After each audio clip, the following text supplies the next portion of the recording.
मुंबई गोवा महामार्गावरून पीर लोटे इथे पुलावरील रस्त्याला तडे गेल्याचं समोर आलेलं आहे।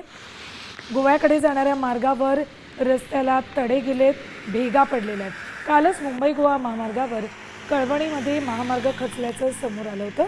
त्यामुळे मुंबई गोवा महामार्गाच्या कामाच्या दर्जावर प्रश्नचिन्ह उपस्थित होतं।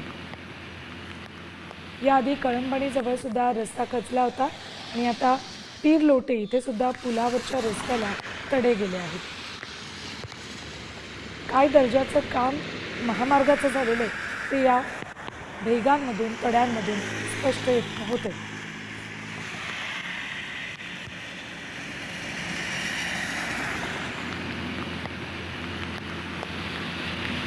अशा महामार्गावरून प्रवास करायचा का असा सवाल आता हा महामार्ग आणि या महामार्गावर पडलेल्या भेगा बघून इथून जाणाऱ्या प्रवाशांच्या मनात निर्माण झालेला आहे।